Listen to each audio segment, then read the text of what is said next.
Welcome back. మరి మన టీంలో ఇప్పుడు మన చిత్ర దర్శకులు సతీష్ గారు ఉన్నారు. Welcome sir. ముందుగా సంక్రాంతి శుభాకాంక్షలు. సంక్రాంతి శుభాకాంక్షలు. తెలుగు ప్రేక్షకులందరికీ సంక్రాంతి శుభాకాంక్షలు. Thank you. సో ఈ సంక్రాంతి మీకు చాలా స్పెషల్ అనుకుంటాను. అవునండి. ఎలా అనిపిస్తోందండి ఒక్కొక్కరి దగ్గర నుండి వింటుంటే ఆ స్పందన? చాలా ఆనందంగా ఉంది. మా ఫస్ట్ సక్సెస్ ఆడియోతోటే స్టార్ట్ అయింది. ఫస్ట్ December 18th రాజుగారి బర్త్డే రోజు ఆడియో రిలీజ్ చేసాం. సో ఆ రోజు తర్వాత నుంచే సక్సెస్ మీద నమ్మకం బాగా పెంచినాయి పాటలు. సో ఆడియో పెద్ద హిట్ అయిన తర్వాత సినిమాకి ఆడియో అనేది పెద్ద హిట్ అయితే అది చాలా పెద్ద అడ్వాంటేజ్. సో ఆ అడ్వాంటేజ్ ఈరోజు థియేటర్లో మాకు కనిపిస్తుంది. సో మిక్కీ గారికి, మా రామజోగి శాస్త్రి గారికి, శ్రీమణి గారికి వీళ్ళకి ముందు థ్యాంక్స్ చెప్పాలి. ఓకే. సో మీ ఫస్ట్ సినిమాకి ఈ సినిమాకి 10 ఏళ్ల గ్యాప్. సో బాగా పట్టుదలతో బాగా ఇంకా సెన్సేషన్ క్రియేట్ చేద్దామని దిగారా ఇంకా ఈ సినిమాకి? అంటే సెన్సేషన్ క్రియేట్ చేయాలని దిగితే అవదండి, అది అయ్యేది వస్తే అవుతుంది. అంటే ఒక మంచి కథ అయితేనే ఈరోజు ఆడియన్స్ దాన్ని ఆదరిస్తున్నారు. సో మంచి కథకి మంచి ప్రొడ్యూసర్ కావాలి. సో నేను చెప్పిన కథ బాగా నచ్చి రాజుగారు ఆల్మోస్ట్ 2 years ట్రావెల్ చేస్తాం ఈ కథ మీద. సో ఈరోజు ఆడియన్స్ చాలా బాగుంది, సినిమా బాగుంది అంటే అది ఓన్లీ కథ. సో కథ నడిపించింది.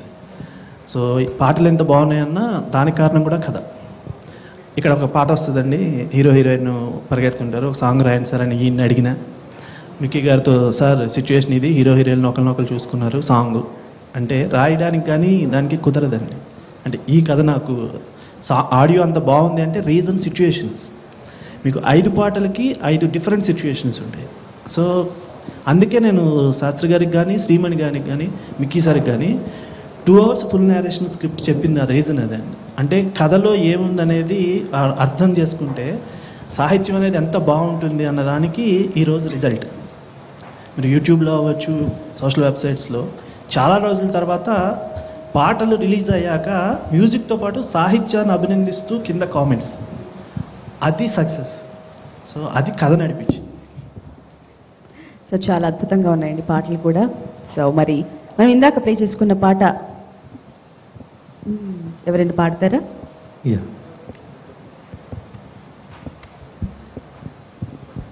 నాలో నేను మీ పాటే. One of my favourite singers అండి సమీరా గారు, తను పాడిన పాట పాడుతున్నాను. నాలో నేను నీలో నేను నువ్వంటే నేనురా, నాతో నేను నీతో నేను నీవంటే నేనురా, ఎంత ఎంత నచ్చేస్తున్నావు ఏమని చెప్పను, ఎంత ఎంత ముద్దొస్తున్నావు, ఎంత ఎంత అల్లేస్తున్నావు, నువ్విలా నాలో నుంచి నన్నే మొత్తంగా తీసేసావు. చాలా బాగుంది ట్యూన్ కూడా sir. Really one of my favourite songs in the recent times. చాలా చాలా ఫెంటాస్టిక్. ఆ అమ్మాయి కూడా చాలా అద్భుతంగా పాడింది Sameera. Actually the song is very high pitched. I think she did a great job. It's very difficult to sing this, so we have like 2 high pitch and a low pitch which go together to cover up that high pitch thing, so it's good. Okay. So మరి ఇందాక మీరు బాలుగారు పాడిన పాట మీద కూడా మాట్లాడుతా అన్నారు. You know, there was an interesting thing that happened when I went to record him. Usually when I record a song I'm like, no, I want it this way only. So a tune or whatever, so when I started recording with him, he started singing in something different way, so I didn't tell him anything, but I was looking at my assistant. I was like, I don't want this, I want what I want. So we recorded the whole song, and he sang in like around 20-25 minutes.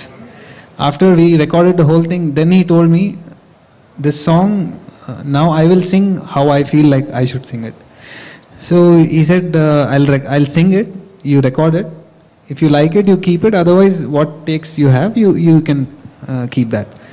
So then he sang what you hear now in the album. So he sang those takes, and like in 1 or 2 takes he sang it. Okay. All the Pallavi, Charnam and everything. Then I was a bit disappointed. I was like, okay, I came out and I went back to a studio in Chennai, and I opened the session, and then I realized that, what he is, and when I was mixing, I deleted all my takes. Oh. What he sang was the perfect takes. So I realized that, when you work with, great artists like What was the original track? it was the same. I mean, The but same I was trying to make him sing very plain. Okay. The expressions were not there. And then when he sang it, when I mixed the song, I realized that, I should learn from that experience. And, not always is the music director is right. That, okay, I might have composed the song, but, when a singer sings it, or anyone sings it, you have to keep open ears. Yeah.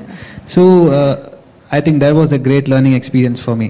And he sang it so well, and, the expressions and everything. I couldn't have told him all that. Okay. So the whole, credit goes to him for, making it such a big hit song. Yeah. So I think he did a wonderful job. Okay. So Mari, yeah, please. ఈ song గురించి ఇంకోటి చెప్పాలి. యాక్చువల్గా ఈ song అనుకున్నప్పుడు second చరణం female కావాలి. ఎందుకంటే శాస్త్రి గారికి చెప్పి రాయించినప్పుడు కూడా లిరిక్స్ అమ్మాయి పాయింట్ ఆఫ్ వ్యూలోనే ఉంటాయి. బాలసుబ్రహ్మణ్యం గారు పాడి సాంగ్ మిక్కీ సార్ పంపించిన తర్వాత, సార్ ఇది బాలు గారు పాడిన తర్వాత మళ్ళీ నాకు చరణంలో అమ్మాయి వాయిస్ అవసరం లేదేమో అనిపిస్తుంది, మీరు ఒకసారి థింక్ చేయండి సార్ అంటే, మొత్తం విని అవసరం లేదు సార్ నేనే మార్చుకుంటానని చెప్పి సాంగ్ మొత్తం బాలు గారు వాయిస్ తోటే షూట్ చేసాం. Okay, that's great. సో ఈ వండర్ఫుల్ సాంగ్ శాస్త్రి గారు పాడతారా ప్లీజ్? సో ఇంకొక విషయం కూడా చెప్పాలి. యాక్చువల్లీ బాలు గారికి కూడా ఈ పాట చాలా పర్సనల్ ఫేవరెట్ అనుకుంటాను. ఎందుకంటే audio release next day I was invited guest for Paduta Theeyaga. So show బిగినింగ్లో ఆయన ఒక పాట పాడతారు. సో ఆ రోజు నా కోసం ఈ పాట నేర్చుకుని ఈ పాట పాడారు. నాకు చాలా సంతోషంగా అనిపించింది. Very good. సో మీతో పాటు కృష్ణ, యా నేను మొదలెడతాను, కృష్ణ ముగిస్తాడు. ఓకే, పల్లవి చరణమా? ఓకే. అలా నువ్వు చూస్తే చాలు వెళుతూ వెళుతూ వెనుదిరిగి అదోలాంటి తేనెల బాణం దిగదా ఎదలోకి, నువ్వు నడిచే దారులలో పూల గంధాలే ఊపిరిగా, జత నడిచే మనసు కదే హాయి రాగాల ఆమనిగా, దినమొక రకముగా పెరిగిన సరదా నిన్ను విడి మనగలదా, నిలవదే మది నిలవదే సిరి సొగసును చూసి, ఉలకదే మరి పలకదే తొలి వలపున తడిసి, దేవదాసి కాళిదాసై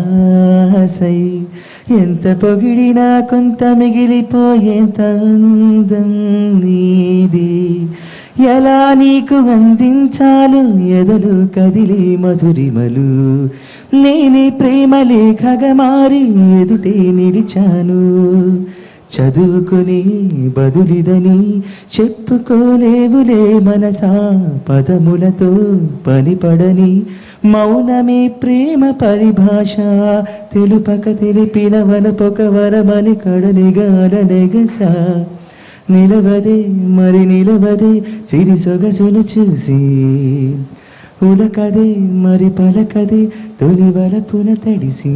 wow, fantastic. Thank you, thanks a lot. మరి ఈ చిత్రంలో ఇంకా అద్భుతమైన పాటలు పాడిన వాళ్ళు ఇక్కడ ఉన్నారు. మరి ఏ పాట పాడుతున్నారు మాకోసం? I think the first song, Anurag. Okay, Anurag పాడతారా? Okay. And first of all, I want to wish everybody, NTV ప్రేక్షకులందరికీ సంక్రాంతి శుభాకాంక్షలు అండి. And I thank Mickey sir for choosing me to sing this song. ఒక సింగర్కి ఎన్ని సాంగ్స్ పాడినా ఒక melody పాడినంత satisfaction అంటే వేరే సాంగ్స్ కంటే కొంచెం ఎక్కువ ఉంటుంది. సో ఆ సాటిస్ఫాక్షన్ నాకు అంటే తన ఫస్ట్ నాది మిక్కీ సార్ కాంబినేషన్లో ఫస్ట్ సాంగ్ ఇది. సో నాకు ఫస్ట్ సాంగ్కి ఒక ఇంత బ్యూటిఫుల్ మెలడీ ఇచ్చినందుకు I whole heartedly thank Mickey sir. And I also congratulate the whole team, Ramjo sir and Srimani garu chala beautiful lyrics icharu నేను పాడిన సాంగ్కి. అండ్ నాకు బిగినింగ్ స్టేజ్లోనే ఇంత మంచి సపోర్ట్ ఇస్తూ అందరూ ఇంత ఎంకరేజ్ చేసినందుకు చాలా చాలా థ్యాంక్ఫుల్గా I always feel thankful for everybody.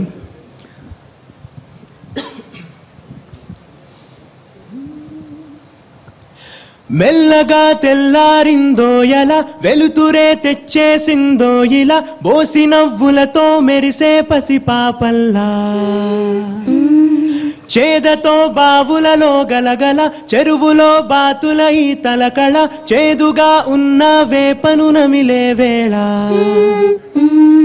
చుట్ట పొగ మంచుల్లో చుట్టాల పిలుపుల్లో మాటలే కలిపేస్తూ మనసారా మమతల్ని పండించి అందించు హృదయంలో. చలిమంటలు ఆరేలా, గుడి గంటలు మోగేలా, సుప్రభాతాలే వేళ,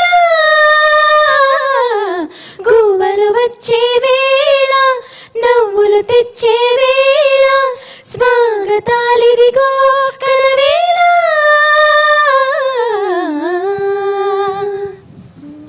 పొలమారే పొలమంతా ఎన్నేళ్ళో నువ్వు తలచి, కళమారే ఊరంతా ఎన్నేళ్ళో నువ్వు విడచి. మొదట అందని దేవుడి గంట, మొదటి బహుమతి పొందిన పాట, తాయిలాలకు తహతహలాడిన పసితనమే గుర్తొస్తోందా? ఇంతకన్నా తీయనైనా జ్ఞాపకాలే దాచగల రుజువులు ఎన్నో ఈ నిలయాల. నువ్వు గిలవయ్యాల, ఒంటరిగా ఊగాల, నువ్వెదిగిన ఎత్తే కనబడగా,